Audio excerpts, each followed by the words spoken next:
Okay, good morning, everybody. Good morning, everybody. Thanks so much for you guys staying with us today, Friday morning. So today we have a very special guest, Natasha from India. The topic is going to be evolving state of Indian startups in the new normal. So before we get started, I'm going to first of all address thanks to a few companies that supported us. First, BR Visa. BR Visa is a company specialized in providing visa and international mobility of people. So thank you so much for providing us as a sponsor this platform so that we can conduct this webinar every Friday. Also, I would like to address my special thanks to TM Consultoria y Treinamento, which is a company specialized in emotional education for companies and executives. So thank you so much for helping us with the promotion and spreading out our webinar to people around Brazil. So I'm going to now start our webinar with Natasha.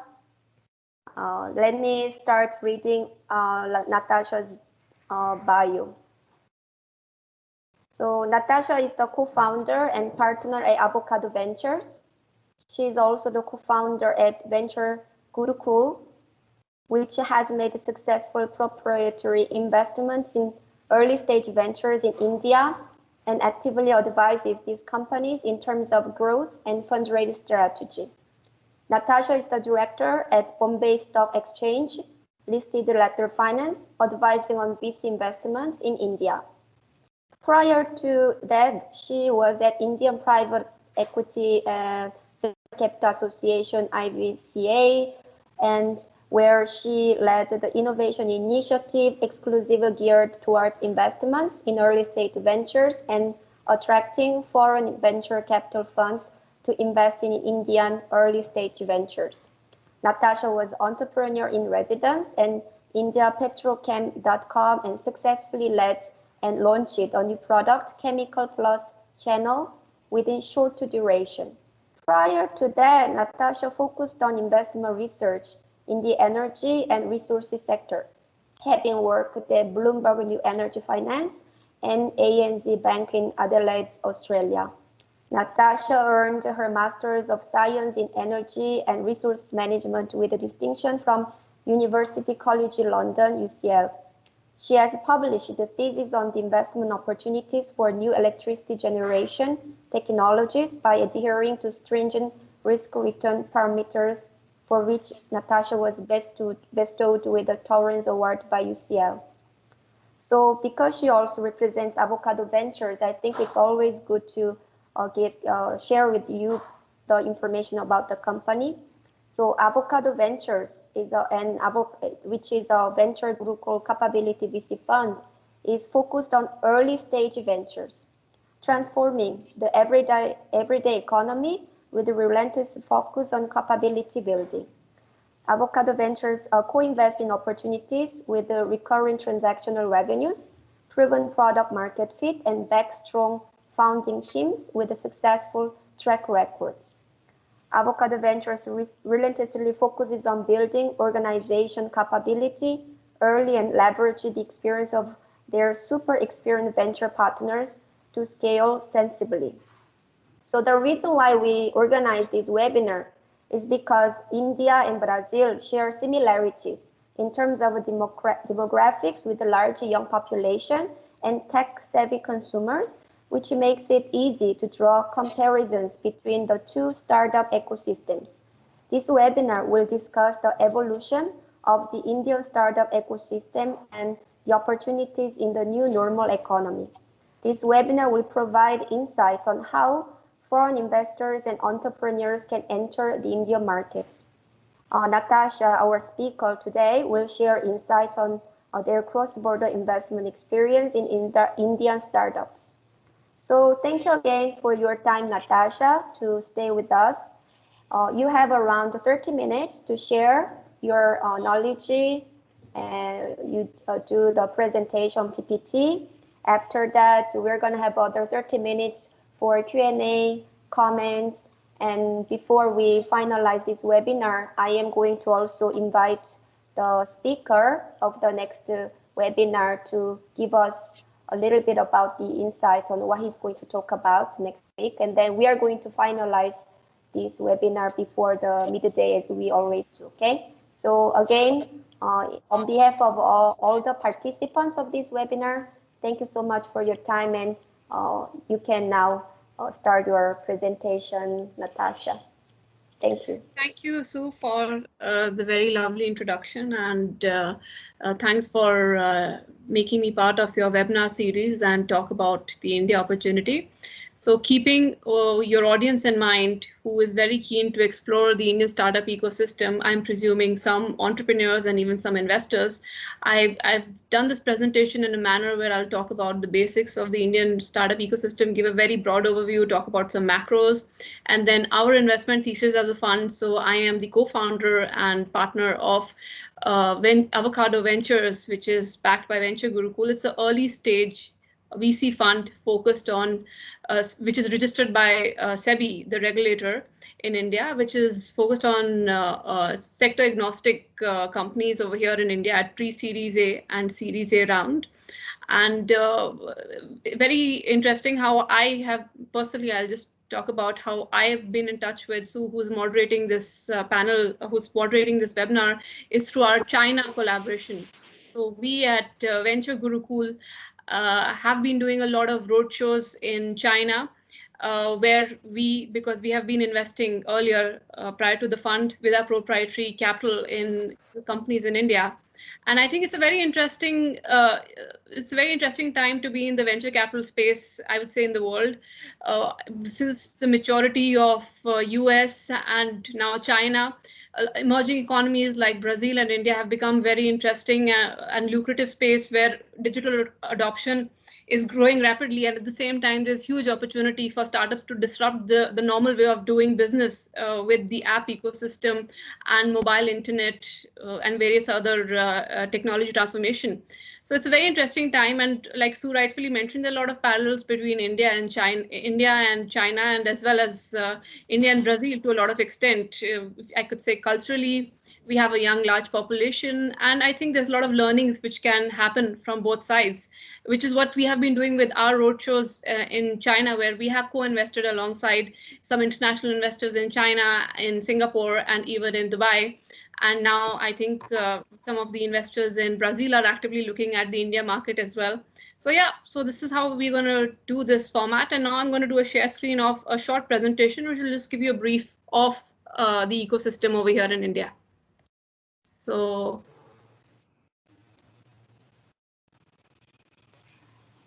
one second. Can everyone see the screen? Yes, and can you just pass the slide so that we can just make sure that everybody's can see this presentation? Great. And also, okay. just for your memory, if you can just slow down the speed of your presentation so that we can have time to write down and reflect. Okay. Yeah. Okay. Thanks so much.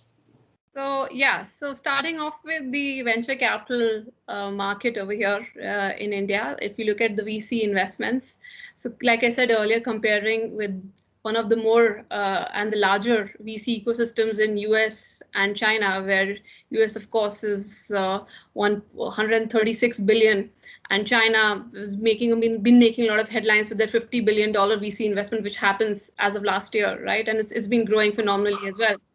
And 2019 has been a very interesting year for India. If you look at 14 billion, that's been significant and enormous for the Indian ecosystem, where it's been skyrocketing and reached phenomenal funding space in 2019. Because prior to that, our VC ecosystem was around 5 to 10 billion worth of VC investments used to happen. But this sort of shows the huge opportunity of digital transformation, especially, and opportunity for venture investments to invest in ventures which are doing this digital transformation. And there's a lot of momentum around the same from investors in India as well as investors overseas. So out of this $14 billion worth of investments which have happened in India, I can confidently say majority of them have been foreign investors. If you look at our venture capital space, almost 90% of them are foreign investors. And by that, I mean, you have international firms such as Sequoia, Axel, Matrix, which have been really the giants over here, which have been investing. But what's been interesting and what's really driven this growth of investments in India to reach this 14 billion landscape is the rise of the micro VCs and the domestic VCs, which we're seeing over here in India. So like ours, you could call it's a micro VC fund. We have a $20 million fund, which does early stage investments. And there have been a lot such more domestic funds, which have been investing or have initiated a lot of investments in the early stage ecosystem. And this is accumulation of both. So that's the gist of the venture capital opportunity and overview compared to the other countries.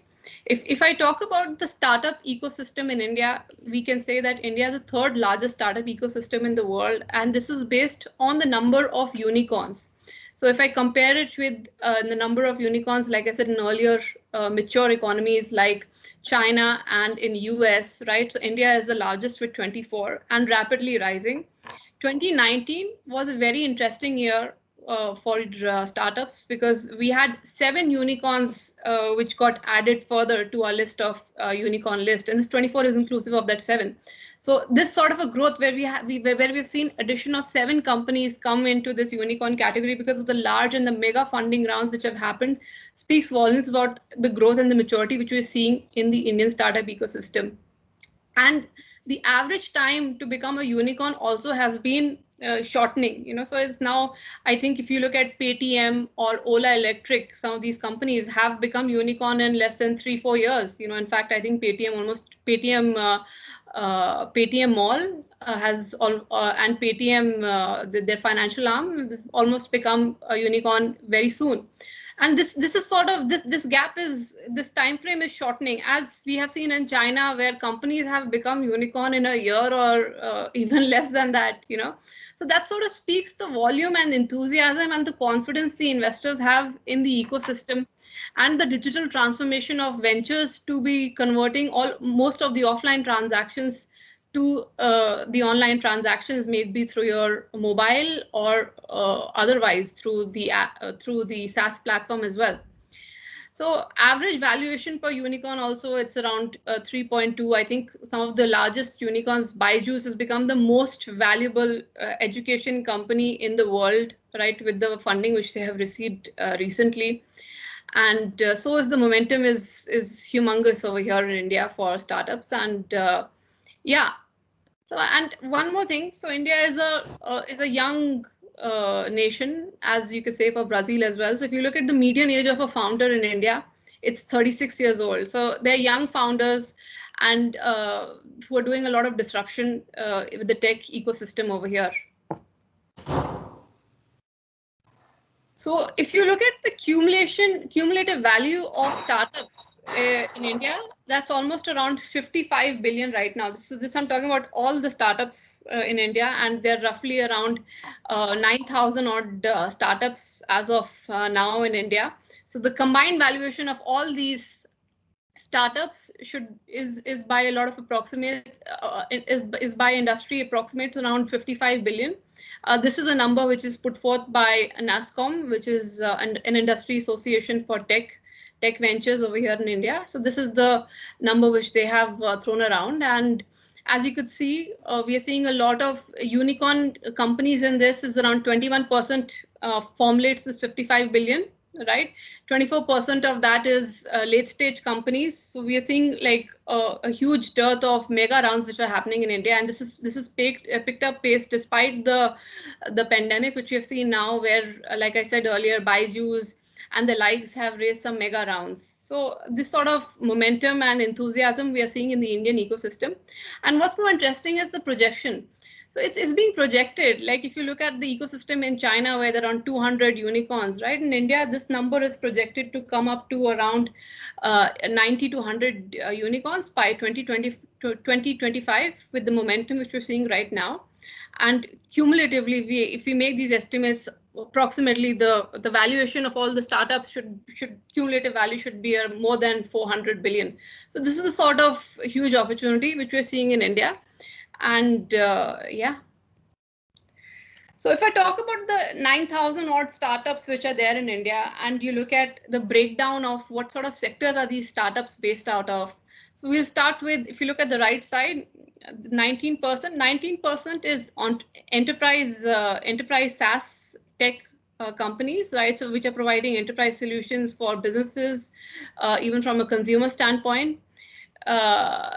And then we have around 14% of that is towards healthcare. So health tech is also a very interesting opportunity. We've seen a lot of startups and momentum around the same.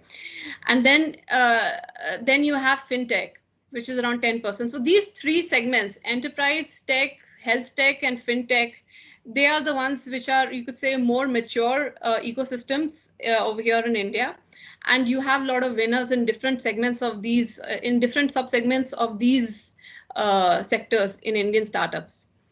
And then, of course, we have a lot of emerging tech, which is coming in retail, logistics, real estate, IoT, food tech, mobility. Mobility picked up a lot of momentum pre-COVID, but I think post-COVID, it's a wait and watch sort of the situation to see how this sort of mobility play pans out, because everyone's sort of been working from home, and there's been less momentum from that perspective. But still, as of last year, mobility was a huge segment from a funding standpoint. More importantly, from a micro mobility standpoint, because 70% of all work commute in India happens in this less than 10 kilometers radius. So there was a lot of investment enthusiasm to provide micromobility solutions to these sort of people.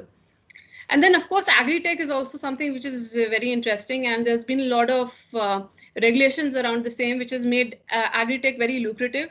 So most of these startups in India, right, barring, of course, the tier 1 cities in India, are now looking at the next wave of disruption to happen in the tier 2, tier 3, and the rural areas, right? So there's a lot of innovation and technology adoption and disruption which can happen in an agri-tech startup, and is something which is emerging as well. So if I talk about Indian startup ecosystem, so the top 3 cities, which are top 3 tier 1 cities, which is Bangalore, Delhi NCR, where I am from right now, and Mumbai, contribute around 50% of all the startups which are based out of these cities, right? But what's interesting, which has been happening, and around 40 to 42% is other cities. But what's been interestingly happening is there's been an upsurge in a lot of other tier 2, tier 3 cities, which are coming up as established startup hubs. So if you see the slide towards the right side, I've mentioned some established startup hubs which are coming up phenomenally in terms of the tech talent pool which is available in these cities. It's much cheaper to do business. And I think what's happened, this sort of trend has accelerated because with the sort of pandemic situation which we're facing right now, a lot of founders have moved have gone back to their home cities, right? Which is, so a lot of them were typically based out of the tier 1 cities in Bangalore, Delhi, or Mumbai.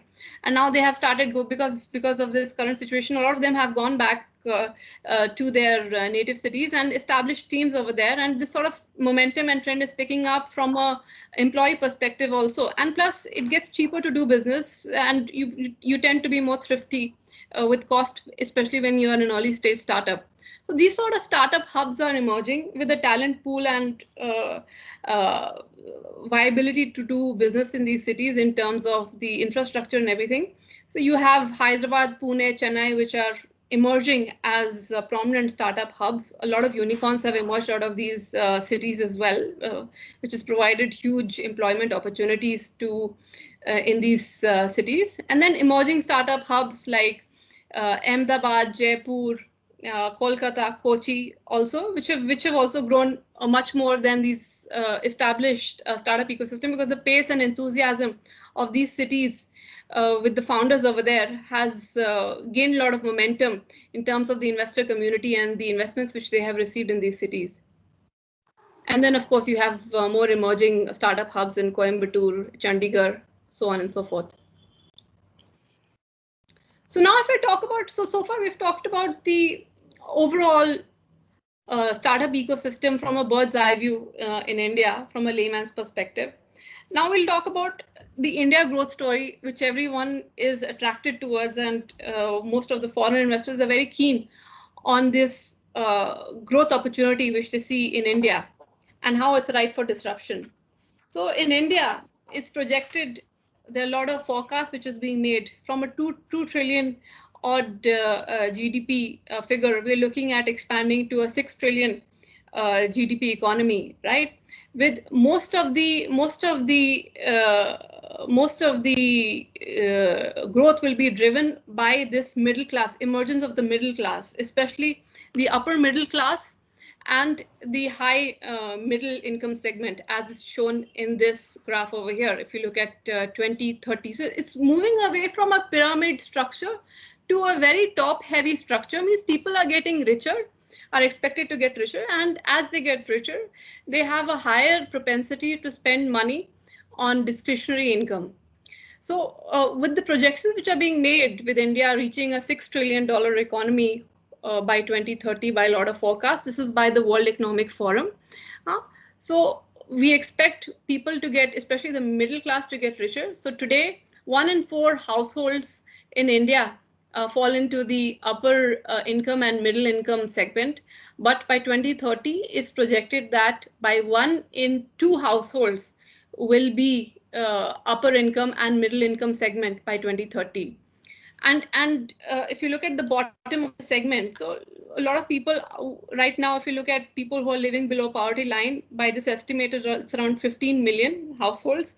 This number also by 2030 is expected to fall much below to around 5 million, right? So this is the sort of opportunity which we are seeing, and this is this growth which we are seeing in terms of consumer driven GDP growth, which is very prominent in India, because India, as everyone knows, is consumption-led economy, where more than 60% of the GDP comes in from consumption.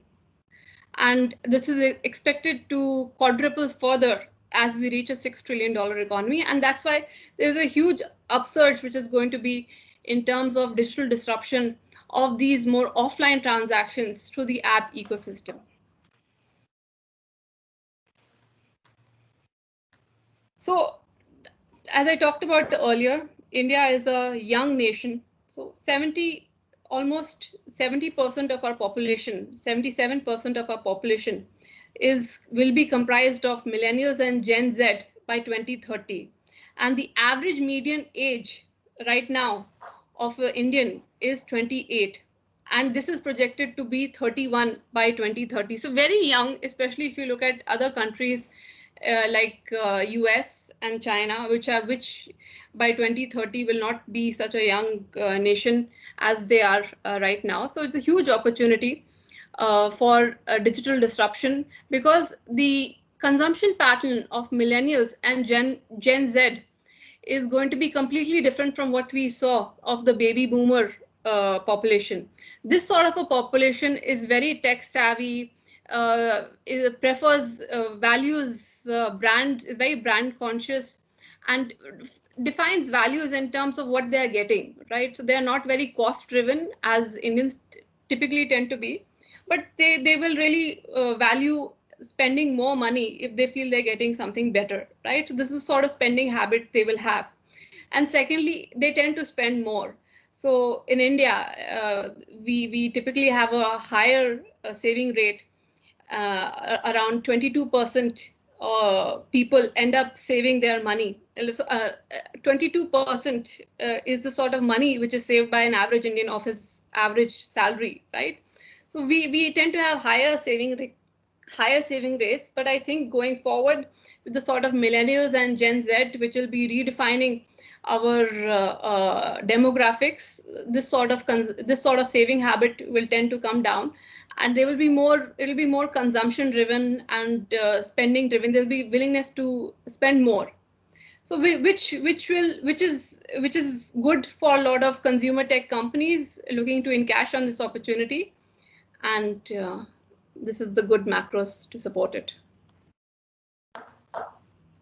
So changing trend in the Indian consumption story. So like I said earlier, tier 1 cities have typically led the GDP growth and the consumption growth so far. But the next growth in the next decade will happen from the tier 2 and tier 3 cities, which will grow from a consumption standpoint much faster than the tier 1 cities, right? 140 million households are projected to move into middle class, which will tend to spend almost 2 to 2.5 times more than what they would on essential categories, and 3 to 4 times more on services as they do that. And most of this is going to be driven by this tier 2, tier 3 cities.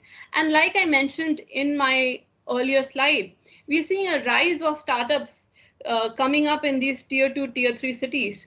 And that's not just because it's very cost convenient for them to do business over there and they have the talent pool over there which is available, but also because India is a very heterogeneous society. If all the 26 states in India have different consumption pattern, different way of how they think and how they operate. It's a very complex market. It's not a very heterogeneous market like you can say China, right, where everyone thinks alike, have the similar likes and dislikes. No, it's not the same for India. So a tier 1 city will have its own hierarchy in terms of the different category of consumers which are there, from the top tier consumers to the bottom of the pyramid in each city. And this will be completely different from a tier 2 or a tier 3 user, right? They have completely different mindset. The language is different, the culture is different. It's almost like a different country. So that's where a lot of challenge for a startup lies, to be able to personalize their product or service to this sort of a target market, right? And the reason why we are seeing tier 2, tier 3 cities come up for a lot of startups as startup hubs is because a lot of startups tend to prefer to be there so that they understand the consumers much better in these cities and cater more seamlessly to that category. Because something which works well in tier 1 doesn't really give a sure shot success to a startup to scale that seamlessly in tier 2 or a tier 3 city. So that's where the next disruption is expected to happen. How do you cater to this tier 2, tier 3 audience? And best way to do that is just be there and understand them much better, be on the ground.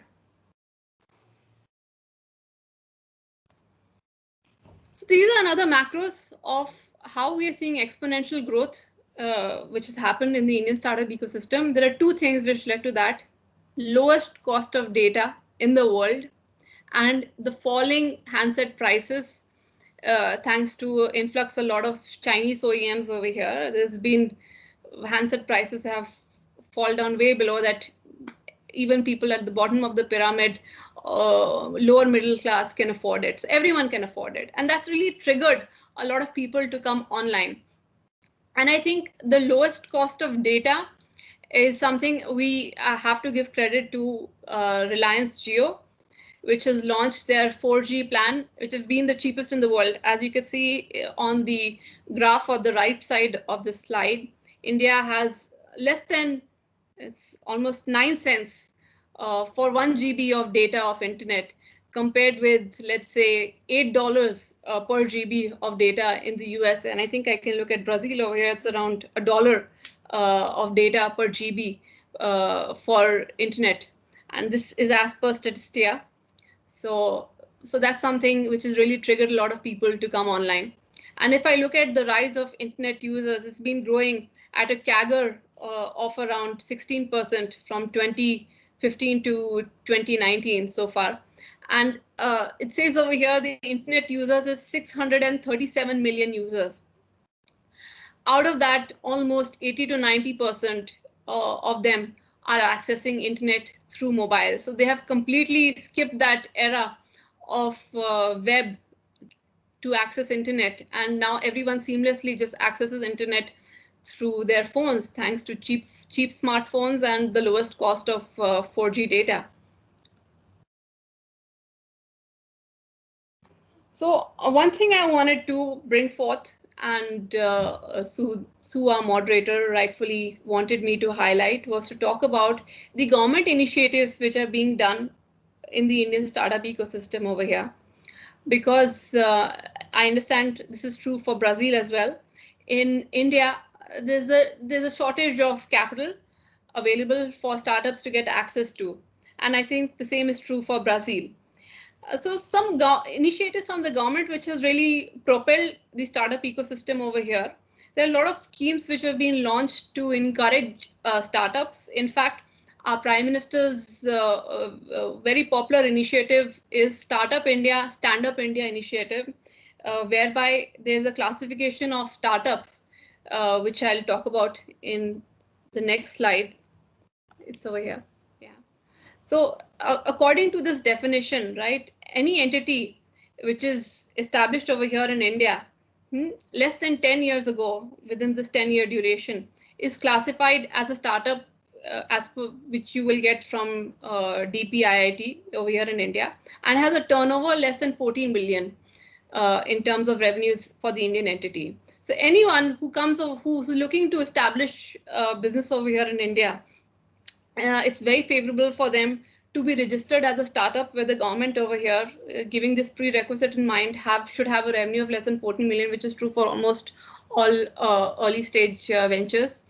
And there are a lot of benefits of being tagged a startup in India. First is you get exempted from a lot of labor and environmental law.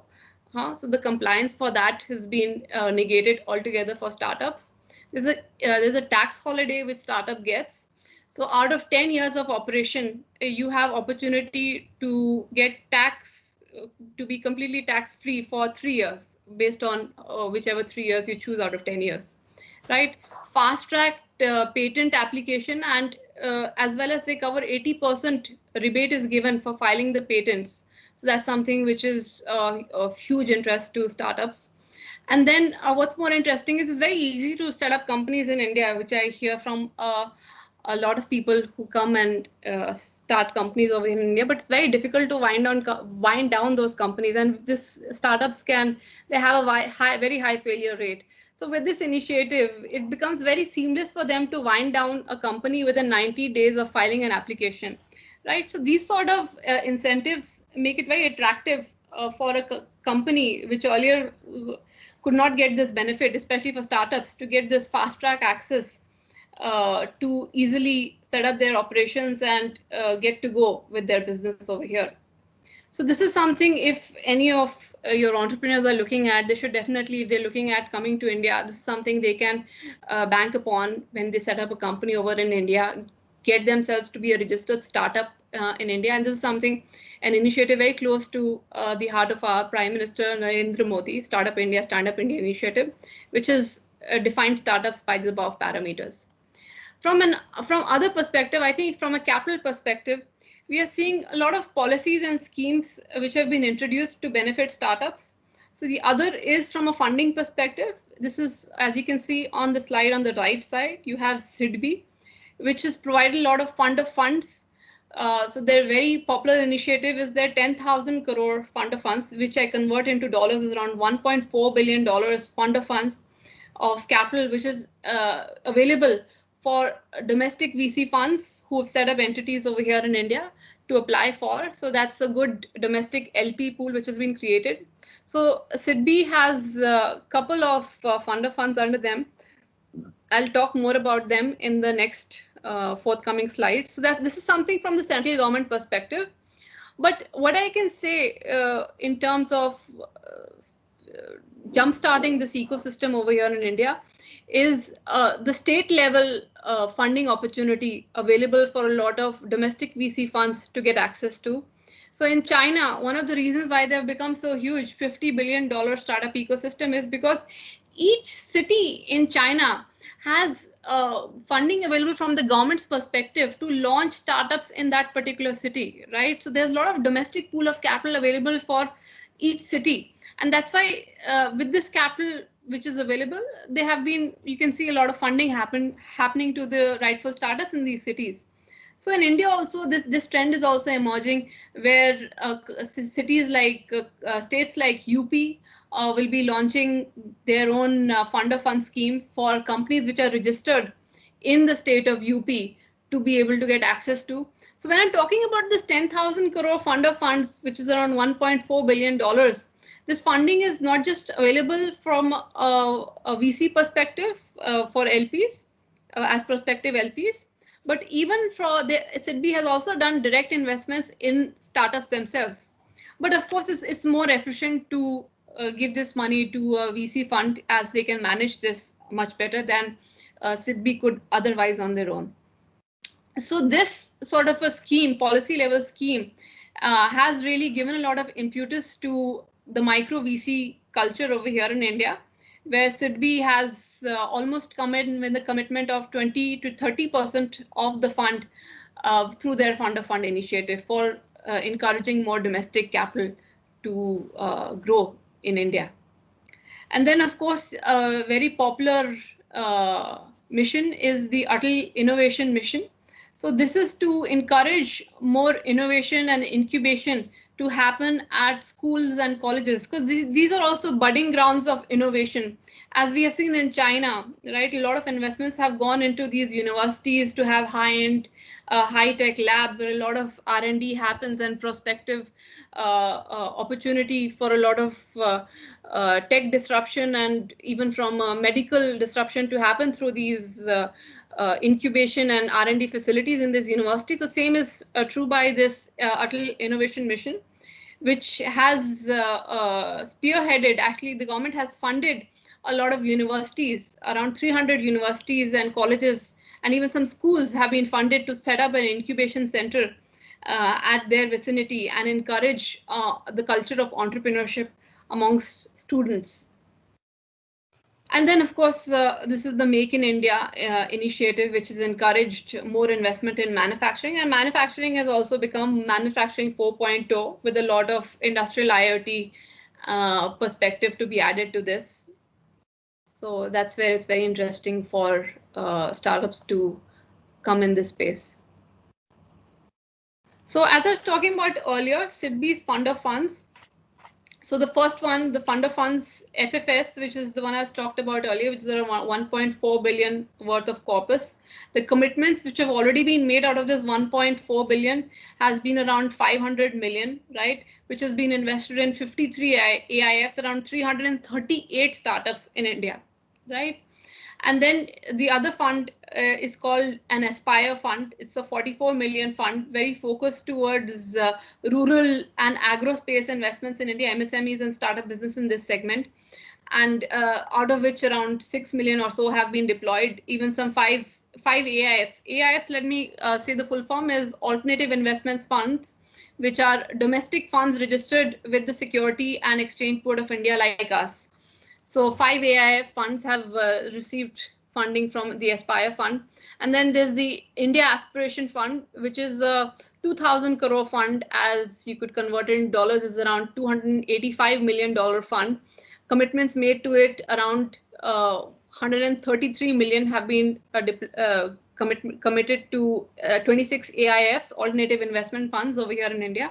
So this is the sort of funding impetus which has come from the central government. And like I said earlier, there's been exuberance of a lot of state governments. We are seeing state government of UP launched a similar fund of funds scheme for the particular state, startup registered in that state. You have something similar coming up in Delhi and various other cities. Karnataka successfully has one.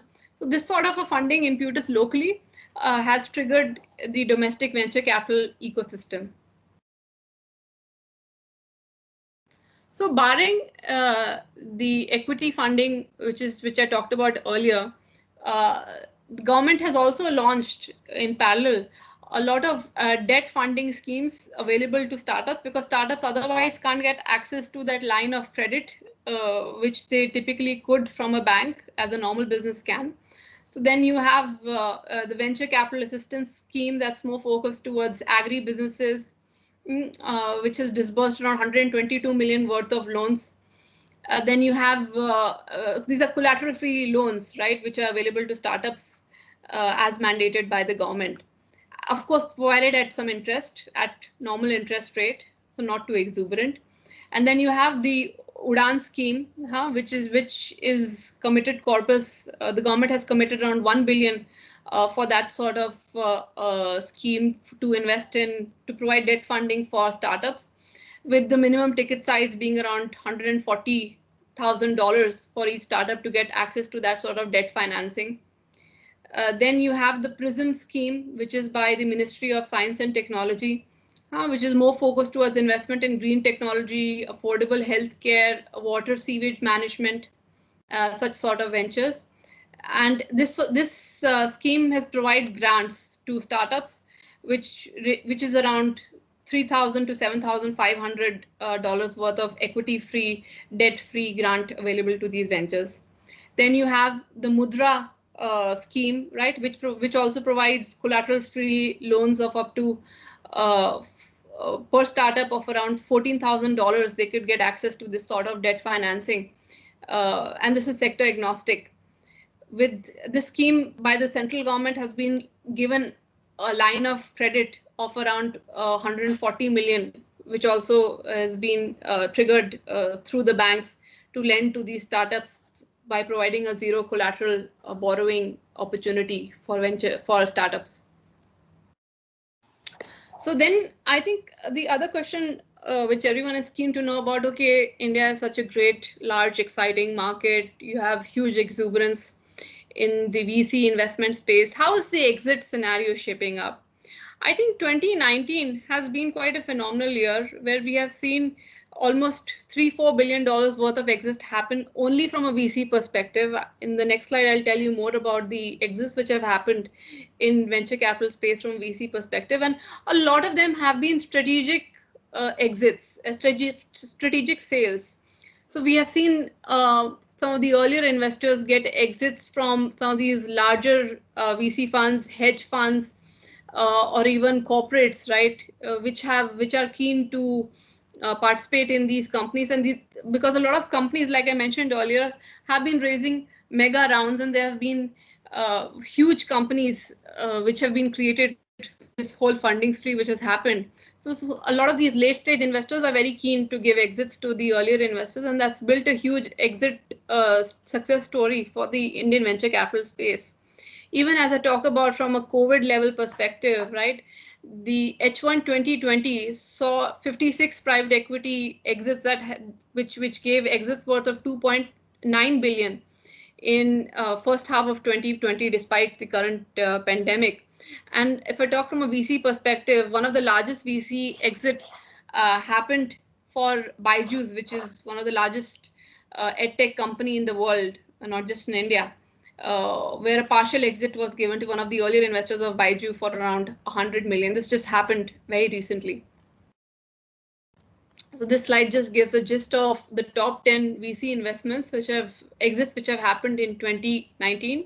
You have Oyo, Yatra, so all of them, as you can see, majority of them are strategic sale.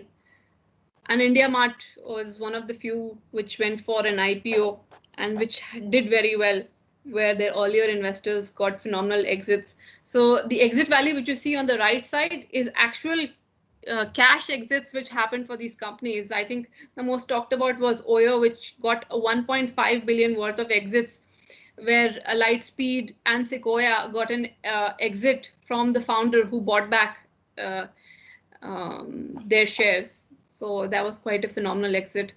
And Policybazaar, Tiger Global got an exit for around 150 million from SoftBank. Delhivery got an exit from SoftBank. Delhivery early stage investors got an exit from SoftBank, which is Nexus, Multiples, and others. So this is sort of exit values which you've seen, which have been phenomenal.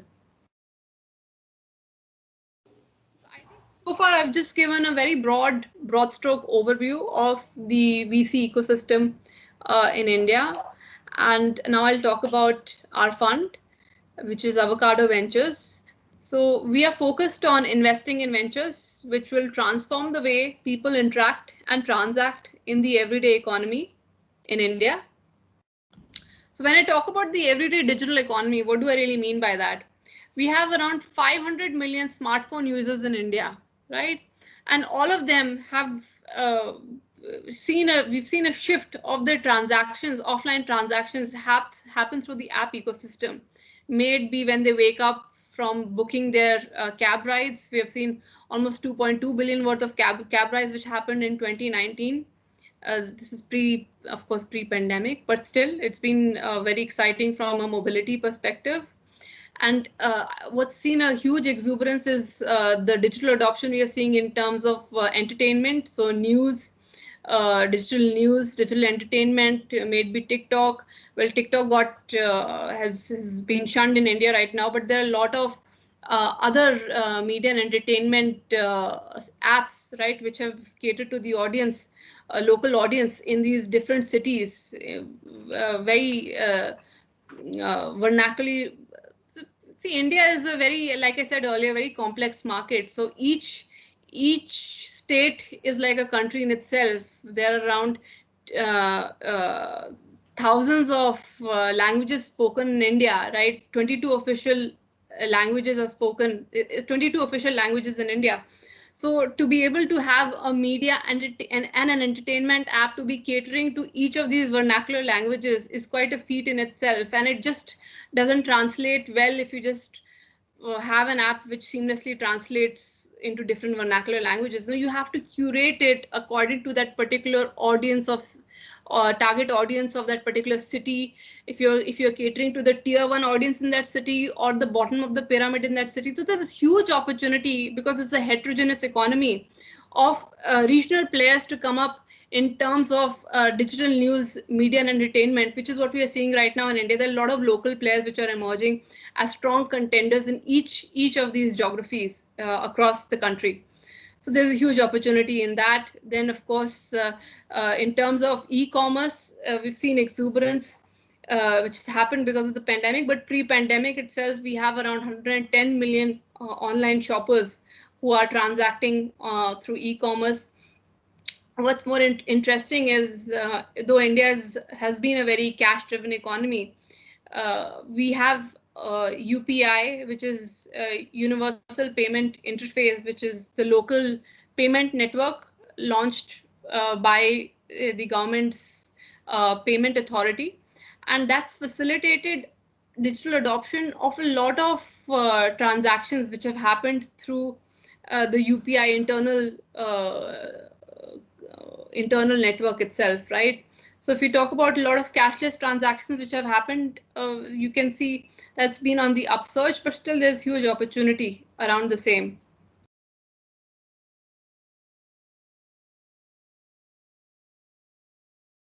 So if we talk about the everyday enabled economy, which is enabled by digital transactions, this is a very interesting graph where the blue line shows the downloads, the dark blue line shows the downloads, the light blue, then the usage, and then the revenue. So in India, we are moving away from the experimental phase from the app ecosystem perspective, mobile app ecosystem perspective, to transcending towards the adoption phase. Experimental phase is where everyone just downloads a lot of things, right? Adoption is where you start using these sort of mobile apps, right? If you look at the number of downloads, app downloads which happen, I think India leads in that in terms of the apps which have been downloaded on a particular mobile app. We have one of the largest number of downloads thanks to huge penetration of smartphone and really cheap data. But to really form strong habits, I think this trend has been accelerated with the current pandemic, where we have seen this trend of online shopping just boomerang in this current time. This is even true for your fresh deliveries, right? Which has seen an exuberance happen during this current time, where people have been very comfortable transacting through the app ecosystem for buying their day-to-day essential services. And slowly, I think as we move from an experimental phase to adoption phase, we should see opportunity to monetize this sort of high user engagement, which will come through, as we have seen successfully happen in China and in US, right? So I think a very interesting example I want to give has been in the media quite phenomenally is the usage of PUBG. So PUBG has around 25% of downloads or users in PUBG right now are from India. But when you look at the revenue which come in from users in India is less than 1%, right? But still, why is India such an interesting market? Is okay, fine. As they start building strong user habits, it's projected that eventually they will start spending very soon, which is the ubiquitous nature, where it will be seamless transactions and be very comfortable to spend online. So what has been one of the biggest enabler for this is that, like I mentioned earlier, UPI. So a lot of digital transactions have been enabled by the UPI framework, which has come in, which is led by Google. They have their payment infrastructure, which is doing very well. One of the top digital transactions have been happening through that. And then, of course, you have Paytm. I'm sure people have heard of Paytm, which has been backed by Ant Financial and is on the similar guidelines of what Ant Financial has done in China. They've done a similar evolution of digital transactions over here in India. And then, of course, you have PhonePe as well, which is the payments arm of Flipkart. It's the biggest e-commerce, one of the biggest e-commerce ventures over here in India, owned by Walmart, right? So this sort of adoption has been, this sort of a user adoption will get triggered by the spending, which is projected to happen in the future, but it's a matter of just being patient. So anyone who's looking to come to India has to be patient and be in it for the long haul. Great, Natasha. Yeah. Yeah, so usually I interrupt, okay? Because we need to finish this by before the midday. Yeah, so now we have around, now we have around 3 minutes, and I'm going to extend more from 5 to 10 minutes, and I will give you a few minutes to finalize this. So just for you to know, okay? Yeah. So yeah, I'm coming towards the end of this. So like I mentioned earlier, so we are in it to invest in companies which are bringing the digital transformation of these offline user habits to happen online. One interesting number on this slide is the e-commerce opportunity. So e-commerce ARPU over here in India is close to around $50. And in China, it's around $1,000. So that's the opportunity which you're looking at of how this market will grow in the future. And that's why it's a very interesting space to be in India right now. This is one of the last slides which I just want to talk about, is the opportunity which we are seeing from a tech perspective. So the gray dots over here, which you see, is the online penetration of these segments in China, right? And the green dots, which you're seeing over here, is the online penetration of these segments in India.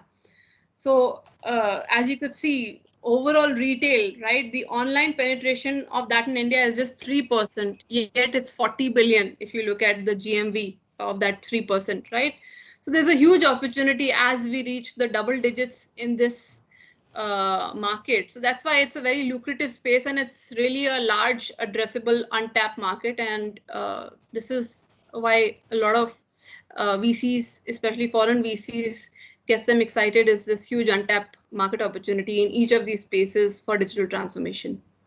So that's what we look at. And yeah, happy to take any questions which anyone might have. Okay.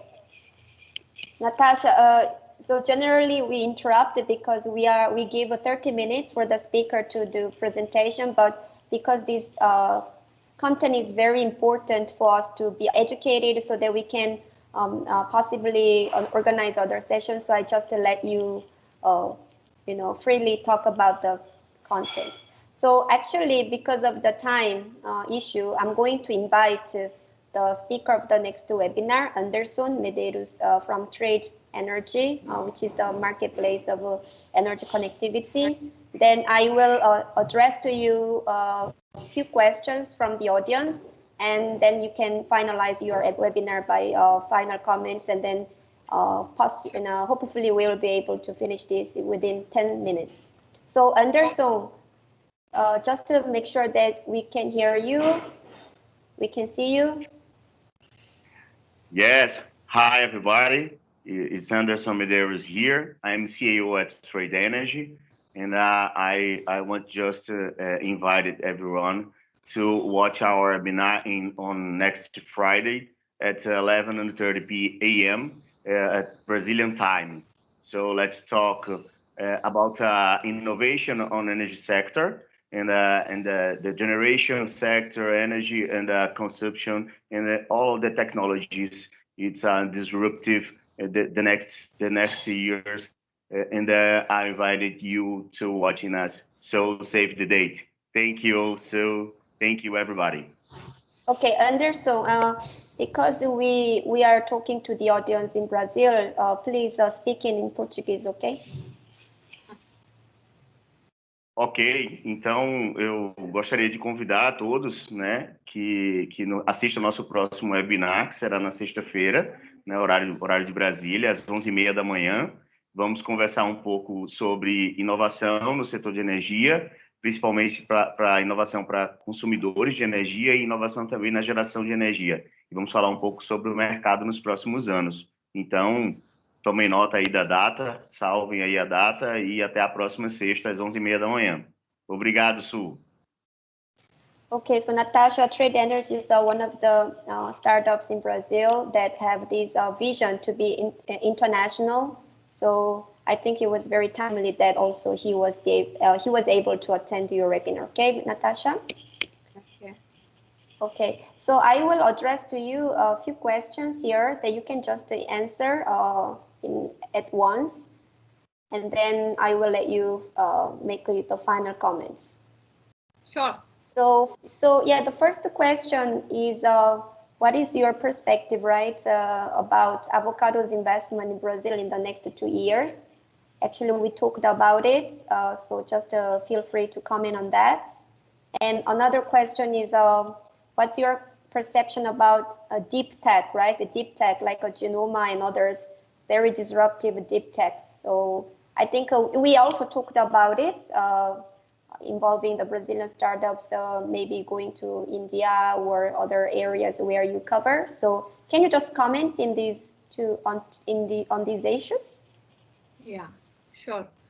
So from Brazil's perspective, I can't really comment on it because we have been focused on the Indian startup ecosystem over here. How we look at Brazil is, okay, startups which we do invest over here in India, we look at opportunity which is ripe for global expansion. So while I can draw a lot of parallels between consumer habits in India and Brazil, and of course the large demographic along with the young population, I see a lot of similarities of successes which have happened in Brazil and similar opportunities ripe in India. I think Nubank, which is one of your very successful neobank, which provides credit cards to people who otherwise don't get access to that sort of credit cards in Brazil, right? So they have done very well, and these sort of companies, the similar opportunity is there in India, where the credit card penetration is just 50 million out of 1.4 billion population over here. So these sort of opportunities you can draw a lot of parallels with. But as we haven't really explored Brazil so deeply, so I'm not really the right person to comment on the investment opportunity from in Brazil right now.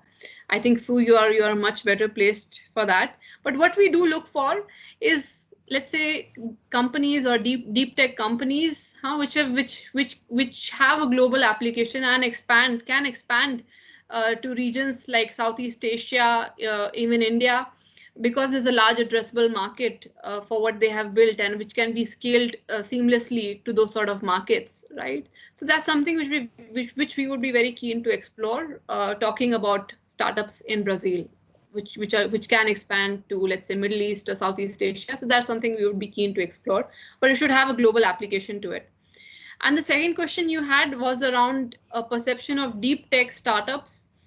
So I think deep tech startups, we've seen a huge momentum of the same rise over here in India. Around 20% of the new investments which have happened in the past year and a half have been geared towards deep tech investments, focusing on AI, ML, image recognition for, let's say, diagnostics, on-the-go AI diagnostics. So these sort of companies have received funding, despite the fact that they yet have to launch their product in the market. So some companies in R&D itself have received funding because there's an opportunity for disruption in that space. And I think from genomics perspective, it gets very localized to a particular market. Like Indian genome, as you can tell, is very different from a genome in another country. We've had a very high recovery rate in India for COVID right now. So it's very different gene structure, different gene pool. So of course, I think from a macro level perspective, which uses AI ML for, let's say, analyzing images to detect, let's say, cysts or cancer from a radiologist perspective. So that's something which is very generic. Has applicability from a global perspective. So that's something which very seamlessly can start over here in India. Genomes tends to be, you have to build a huge repository of that data, analyze that, and provide a lot of insights. So it'll require some R&D before it gets launched in India. But broadly, I can speak is that yes, there's been a huge interest from a deep tech perspective in spaces like these, and VCs have funded such companies even at an R&D space. So that's something which we're seeing of late. Oh, great.